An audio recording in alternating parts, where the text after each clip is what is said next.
Alright guys, welcome to the video today. So in this video I have a 46 kill game. I just finished playing like a sweaty lobby with Flanker and Walla and all those people for around like 2 to 3 hours.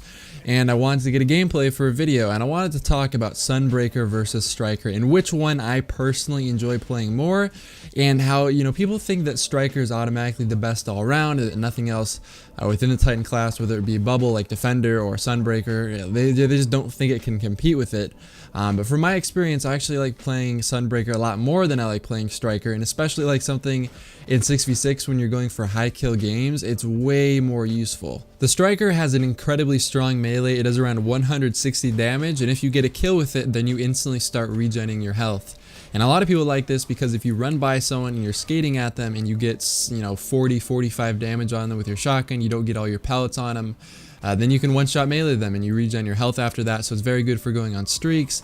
And you know, if you don't have any shotgun ammo and you know someone's about to slide around the corner and you have your primary out with like a hand cannon, if you slide and get one body shot with the hand cannon and then a melee, it'll also instantly kill them. So people like it for that, and I found that the Sunbreaker melee is quite similar. It's not quite the same, not quite as powerful, but I still really like it, and I've had a lot of success using it. So there's a perk on the Sunbreaker skill tree called Cauterize, and its enemies brought down by your fire regenerate your health. So this applies to all things: grenades, melees, and the super. So super kills, you're going to get a health regen off of a kill with your hammers, and then if you get a grenade kill, it's going to do the same exact thing, and then so on and so forth. And that applies to the melee as well, whether it be from burn or just instantly based off the impact, you're going to start regenning pretty much immediately. Lightning grenades have been a popular topic recently in the community. Everyone has been talking about how lightning grenades are overpowered, that they need a nerf.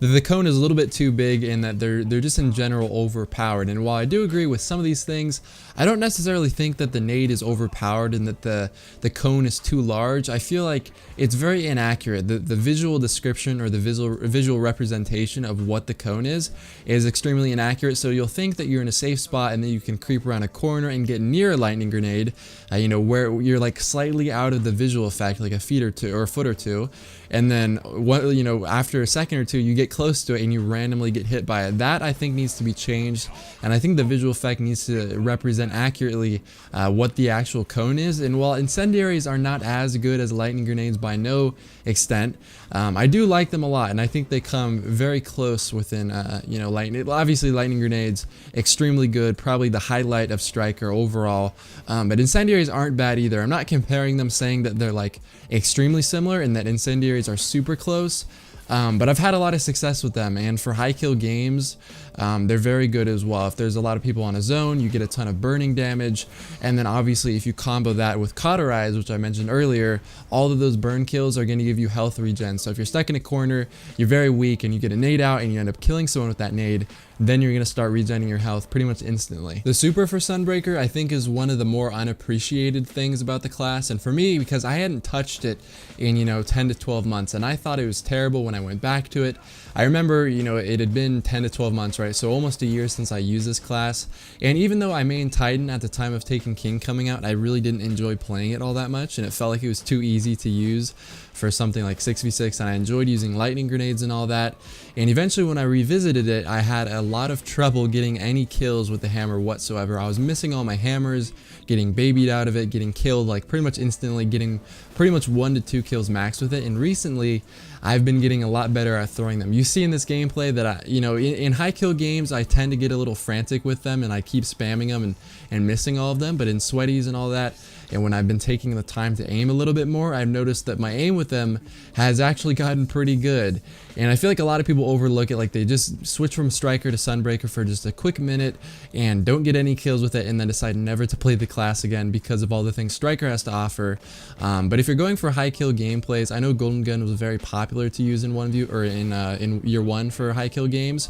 But right now, I think the whole high kill game scene, if that's even a thing, is definitely dominated by hammers or maybe Stormcallers, but personally just the combination between health regen off melees, health regen off nades, the movement, everything, the super, it's what I find most effective when I'm going for high kill gameplays, and I enjoy using the super a lot more than just having a panic smash. I know that a lot of people like running Striker because if they're in 3v3 and they're playing against someone who has a Storm or a Blade, it's really easy to shut it down, and you kind of carry that presence where they're very afraid to go near near you when they pop their super, because they know that if they're coming near you and they know you have your super, that it's not going to end up too well. And for me, I like running a different perk depending on what I'm doing, whether it be 6v6 or 3v3. For control and clash and all that, I use Forge Master, which allows me to throw more hammers. But when it comes to 3v3, then you put on Sun Charge, and because it's basically like this extremely powerful like shoulder charge while you're in the middle of your super, but the lock-on is insane. There's no charge up to it. You don't have to like start sprinting like you do with a shoulder charge. You just press R1 and you like, it's a little bit iffy, and the tracking isn't the greatest, but it's very, very dramatic. Like there can be someone completely behind you like by 20 feet and it'll instantly turn around and one-shot them, and it one-shots all supers, all roaming supers. So if you're playing against, you know, a team that has a blade or a storm and you're afraid of not having a shutdown, running Sunbreaker with you know, Sun Charge isn't necessarily like the best thing, but it's pretty close to having a smash as far as like being able to shut down other supers. That's gonna do it for today's video. I have plans to make more videos in the future, and I have a few more high kill gameplays. I'll probably try to find some sort of topic to talk about so I can use those. But it's been a great week. I'm finally done with finals, as I mentioned in my last video. And if you have any sort of interest in watching one of my previous videos at the end of every video, because I don't know if people watch these videos, like listen to them while they're in their pocket, but essentially if you click on the screen right now, you can see my previous video. It was a little bit unfortunate with this game because I really choked at the last second. Like I didn't get any kills for the last like 2 minutes of the game, which was unfortunate, but I hope you guys enjoyed it, and I hope to see you guys in my next video. Peace.